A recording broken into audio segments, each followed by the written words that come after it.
हाल ही में विश्व पोलियो दिवस 2025 कब मनाया गया है? Option A 25 October, option B 24 October, option C 23 October, option D 22 October. Correct answer explanation. हर वर्ष 24 अक्टूबर को विश्व पोलियो दिवस वर्ल्ड पोलियो डे मनाया जाता है ताकि इस घातक और संक्रामक रोग पोलियो के विरुद्ध वैश्विक लड़ाई के प्रति जन जागरूकता बढ़ाई जा सके। वर्ष 2025 में इस दिवस की थीम है and polio, every child every vaccine everywhere. Polio का अंत हर बच्चा, हर टीका, हर जगह, जो इस बात पर जोर देती है कि दुनिया के हर बच्चे को जीवन रक्षक पोलियो वैक्सीन अवश्य मिले, चाहे वह कहीं भी रहता हो। हाल ही में विश्व विकास सूचना दिवस 2025 कब मनाया गया है? Option A 22 October, option B 23 October, option C 24 October, option D 25 October. Correct answer explanation. विश्व विकास सूचना दिवस हर साल 24 अक्टूबर को मनाया जाता है, जो संयुक्त राष्ट्र दिवस के साथ मेल खाता है। ये दिन वैश्विक विकास और देशों के सामने आने वाली चुनौतियों को हल करने में सूचना और संचार प्रौद्योगिकी (ICT) की महत्वपूर्ण भूमिका को उजागर करता है।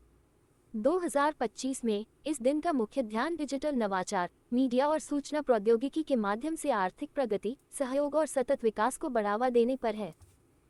हाल ही में ऋषभ टंडन का निधन हुआ है, वे कौन थे? ऑप्शन ए गायक, ऑप्शन बी लेखक, ऑप्शन सी अर्थशास्त्री, ऑप्शन डी कवि। Correct answer explanation. भारतीय गायक और अभिनेता ऋषभ टंडन का दिल का दौरा पड़ने से निधन हो गया, जिससे उनके फैंस और चाहने वाले सदमे में हैं। वे 35 वर्ष के थे। ऋषभ दिल्ली में अपने परिवार के साथ दिवाली मनाने आए थे, तभी उन्हें दिल का दौरा पड़ा। निम्नलिखित में से किस राज्य को अत्यधिक गरीबी मुक्त राज्य घोषित किया जाएगा? Option A Andhra Pradesh, option B Goa, option C Karnataka, option D Kerala. Correct answer explanation. Bharat के सामाजिक विकास इतिहास में एक मील का पत्थर स्थापित करते हुए केरल अब आधिकारिक रूप से अत्यंत गरीबी मुक्त राज्य free of extreme poverty state घोषित होने जा रहा है। ये घोषणा मुख्यमंत्री पिनराई विजयन द्वारा 1 नवंबर 2025 को तिरुवनंतपुरम के सेंट्रल स्टेडियम में एक सार्वजनिक समारोह में की जाएगी। यह उपलब्धि राज्य के समावेशी विकास, इंक्लूसिव ग्रोथ और लक्षित कल्याण कार्यक्रमों पर निरंतर ध्यान का परिणाम है, जो अब अन्य राज्यों के लिए एक आदर्श मॉडल बन सकती है। हाल ही में ITBP ने निम्नलिखित में से किस तिथि को अपना स्थापना दिवस 2025 मनाया है? Option A 25 October, option B 24 October, option C 23 October, option D 22 October.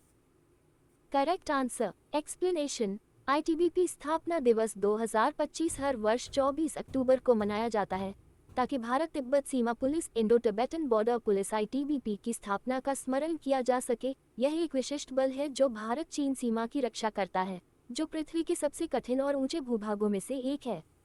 ITBP की स्थापना 24 अक्टूबर 1962 को भारत चीन युद्ध के बाद की गई थी। निम्नलिखित में से किस तिथि को संयुक्त राष्ट्र दिवस मनाया गया है? Option A 24 October, option B 22 October, option C 20 October, option D 18 October. Correct answer explanation. हर वर्ष 24 अक्टूबर को पूरी दुनिया में संयुक्त राष्ट्र दिवस यूनाइटेड नेशंस डे मनाया जाता है। ये दिवस संयुक्त राष्ट्र संगठन यूएनओ की स्थापना की वर्षगांठ का प्रतीक है, जो 1945 में स्थापित हुआ था। ये दिन हमें वैश्विक शांति, मानवाधिकारों की रक्षा और सतत विकास के प्रति संयुक्त राष्ट्र के निरंतर प्रयासों की याद दिलाता है। वर्ष 2025 में संयुक्त राष्ट्र ने ये संकल्प दोहराया है कि वह अपने चार्टर के मूल सिद्धांतों और मूल्यों शांति, समानता और पर्यावरण संरक्षण को विश्व के हर कोने तक पहुंचाएगा। हाल ही में वनडे में भारत के लिए सर्वाधिक रन बनाने वाले तीसरे बल्लेबाज कौन बने हैं? Option A KL Rahul, option B Akshar Patel, option C Rohit Sharma, option D Shubman Gill. Correct answer explanation. भारतीय क्रिकेट टीम के पूर्व कप्तान रोहित शर्मा ने अपने शानदार करियर में एक और ऐतिहासिक उपलब्धि दर्ज की है। उन्होंने सौरव गांगुली को पीछे छोड़ते हुए वनडे अंतर्राष्ट्रीय ODI क्रिकेट में भारत के तीसरे सर्वाधिक रन बनाने वाले बल्लेबाज बन गए हैं। ये रिकॉर्ड उन्होंने ऑस्ट्रेलिया के खिलाफ दूसरे वनडे मैच में शानदार 73 रनों की पारी खेलते हुए हासिल किया। इस उपलब्धि के साथ रोहित ने भारतीय क्रिकेट इतिहास में अपना नाम और भी मजबूती से दर्ज कर लिया है, जहां अब उनसे आगे सिर्फ सचिन तेंदुलकर और विराट कोहली हैं। हाल ही में निम्नलिखित में से किस देश की राजमाता सिरिकिट का निधन हो गया है?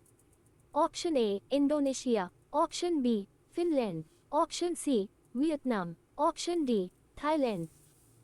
Correct answer explanation. थाईलैंड की प्रिय और सम्मानित राजशाही हस्ती क्वीन मदर सिरिकिट का 24 अक्टूबर 2025 को 93 वर्ष की आयु में निधन हो गया। रॉयल हाउस होल्ड ब्यूरो ने पुष्टि की कि उनका निधन बैंकॉक के एक अस्पताल में हुआ, जहां उन्हें 17 अक्टूबर से रक्त संक्रमण ब्लड इन्फेक्शन के इलाज के लिए भर्ती कराया गया था। निरंतर चिकित्सा देखभाल के बावजूद उनकी स्थिति में सुधार नहीं हुआ। हाल ही में अंतर्राष्ट्रीय प्रकाशन ग्लोबल फाइनेंस द्वारा किसे विश्व का सर्वश्रेष्ठ उपभोक्ता बैंक 2025 चुना गया है? Option A ADB, option B भारतीय state bank, option C HDFC bank, option D ICICI bank. Correct answer explanation. Bharat के बैंकिंग क्षेत्र के लिए एक महत्वपूर्ण उपलब्धि में भारतीय state bank of India SBI को अंतर्राष्ट्रीय प्रकाशन ग्लोबल फाइनेंस द्वारा विश्व का सर्वश्रेष्ठ उपभोक्ता bank 2025 world's best consumer bank 2025 पुरस्कार से सम्मानित किया गया है। ये सम्मान एसबीआई की डिजिटल बैंकिंग, उपभोक्ता सेवा और वित्तीय समावेशन के क्षेत्र में प्रगति को दर्शाता है। हाल ही में निम्नलिखित में से किसने ब्रिटिश अकादमी पुस्तक पुरस्कार 2025 जीता है? Option A Salman Rushdie, option B William Dalrymple, option C Sunil Amrith, option D Amrita Ghosh. Correct answer explanation. प्रसिद्ध भारतीय मूल के इतिहासकार सुनील अमृत ने अपनी उत्कृष्ट पुस्तक the burning earth N environmental history of the last 500 years के लिए ब्रिटिश अकेडमी बुक प्राइज 2025 जीता है। ये पुरस्कार हर वर्ष एक ऐसी गैर काल्पनिक नॉन फिक्शन पुस्तक को दिया जाता है जो वैश्विक इतिहास, संस्कृति और समाज की गहरी समझ प्रस्तुत करती है। पुरस्कार राशि 25,000 पाउंड लगभग 26 लाख रुपए है।